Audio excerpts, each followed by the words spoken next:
также все это прочитать. Переходим к моему, так сказать, вот этому основной, ну не основной слайд, который я постоянно заостряю на нем внимание. То есть это тенденции длиною в 1 год. То есть сравниваем, естественно, апрель 2026 год с апрелем 2025 года на примере класс социальное жилье. Видим, что в апреле 2025 года это было $966 за квадратный метр. И медленно, уверенно за год стоимость выросла до $1041 за квадратный метр. Друзья, кстати, напомню вам, кто смотрит меня давно, и у меня еще есть сводные данные в целом по Украине.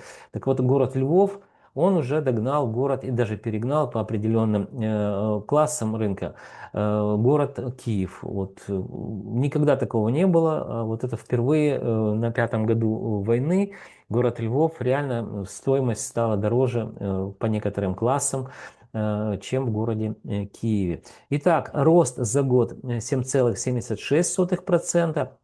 Друзья, немного рекламы.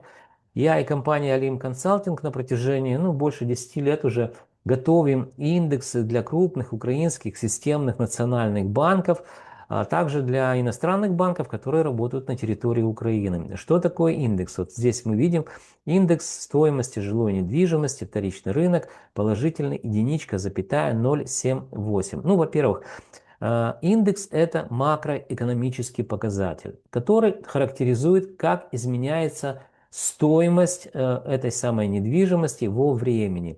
Он считается достаточно просто, если у вас есть статистические данные. На примере данного графика рисунка показываю, как это считается. Видим 1041 делим на 966 и получаем в годовом измерении рост плюс 7,76%, или же вот этот положительный индекс единичка, запятая 0,78. Друзья, я знаю, что меня смотрят люди, которые работают в финансовых учреждениях, это управление по рискам или риск-менеджменту. Данные специалисты очень хорошо знают, как изменяется или меняется стоимость денег во времени, а я один из немногих, друзья, в Украине, знаю, как меняется стоимость недвижимости во времени. Поэтому вот эта наша синергия знаний помогает и вам в вашем сложном бизнесе, ну и, конечно, мне развиваться, заниматься наукой, и у компании Olymp Consulting также развиваться. Для того, чтобы меня найти, вы просто можете посмотреть в описании канала, найти мой Viber телефончик, это Kyivstar, можно кипрский телефон есть тоже, WhatsApp или Viber, кому в зависимости от локации как удобно. Созвонимся, спишемся. И я буду готовить, ну, во-первых, составим техническое задание по всему портфелю недвижимости, под которую ваше финансовое учреждение выдало какие-то финансовые средства. И я буду показывать раз в квартал, проводить исследования, показывать, как меняется стоимость недвижимости, под которую ваше финансовое учреждение выдало финансовые средства. То есть в данном случае на данном графике, рисунке мы видим, что стоимость квадратного метра, друзья, растет. Но это город Львов. А Украина, она неоднородно разорвана войной, языками и всем чем угодно. То есть все, что происходит на Западе, совершенно противоположные процессы мы наблюдаем в северо-восточной части, совершенно противоположной западной части, также Причерноморский регион показывает там. То есть это на сегодняшний день, ну, я готовлю уникальные исследования, да, и это действительно вот влияет, ну, очень сильно облегчает работу специалистам, которые работают в финансовых учреждениях. Напомню, это, как правило, управление по рискам или риск-менеджменту. Итак, друзья, от рекламы переходим к последнему слайду. Запомнили, что можно округлить на 8%, поднялась стоимость квадратного метра данного класса жилья. А вот теперь, друзья, давайте мы что разберем, что происходило на рынке аренды.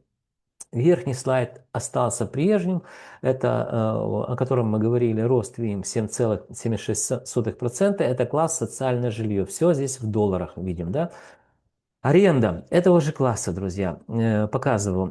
Аренда, ну, уточнение. Аренда, люди сдают, естественно, за гривну, но эта гривна привязана к стоимости доллара, то есть к доллару по курсу всегда привязывают.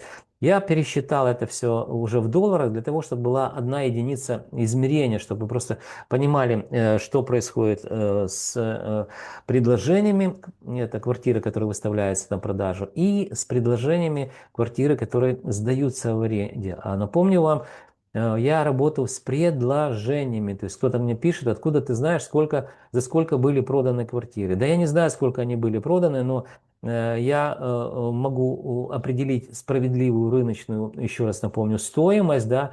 Поэтому у меня, кстати, просто напомню, и есть видео, я очень подробно рассказываю о методологии. В этом видео я не хочу просто углубляться в это. Я в описании данного видео оставлю ссылку, кто захочет, может посмотреть. То есть и там все очень подробно, как знаете, на первом курсе института рассказываю, как я, так сказать, провожу исследования. То есть и о методологии, ну и много там чего интересного есть. Ну, кто, конечно, хочет это услышать.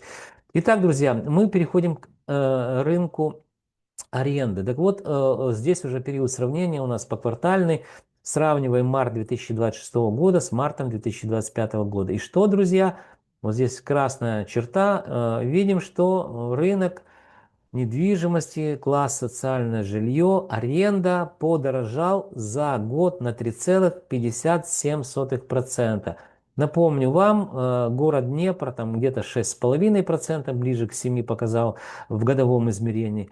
Дальше город Харьков тоже порядка там 6% или там 5 с чем-то, да. Потом уже Одесса, то есть прифронтовые города, там аренда растет гораздо быстрее, чем растет в городе Львове. Но все равно 3,57%, напомню вам, что мы говорим это сейчас в долларах, я привел к одной единице измерения, это вполне себе неплохая цифра. Напомню вам, если у вас есть, предположим, $1000, и вы решили положить на эту $1000, 10 тысяч, давайте 10 тысяч пускай будет, положить ее на депозит, мы говорим сейчас о долларах, то вы с ужасом для себя узнаете, что это будет всего лишь 1% в год.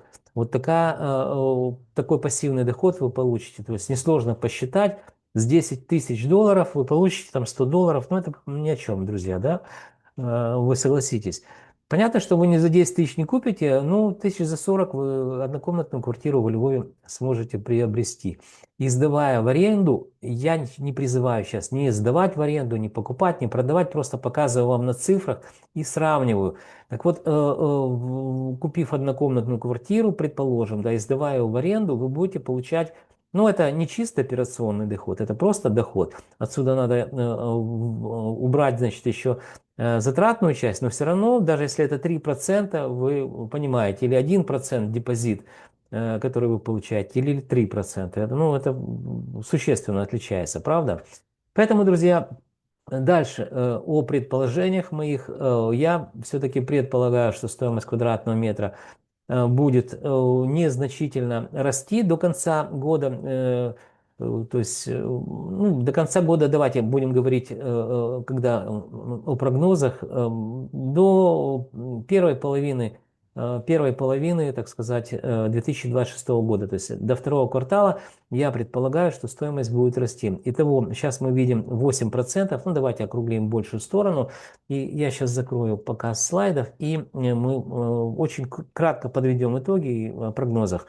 Так вот, если мы увидели, сравнивая апрель месяц 2026 года с апрелем 2025 года рост 8%, то я предполагаю, что где-то по 0,5%, где-то больше, где-то меньше будем видеть рост вот этот второй квартал, да, то есть это у нас январь, февраль, март, первый квартал, дальше мы видим апрель, май, июнь, то есть где-то в районе, наверное, будет 8-8,5% в годовом измерении, когда мы будем сравнивать июнь месяц 2026 года с июнем месяцем 2025 года, то мы увидим где-то порядка, наверное, 8-8,5% роста в целом в годовом измерении. Я еще раз говорю, это всего лишь мои предположения. Время пройдет быстро. Я записываю каждый месяц подобные видео. И мы потом, в общем-то, когда второй квартал будем подводить итоги, я вам напомню о своих прогнозах и насколько они были, так сказать, правдивые, совпали или не совпали с тем, как ведет себя рынок недвижимости города Львова. Друзья, пришло время прощаться.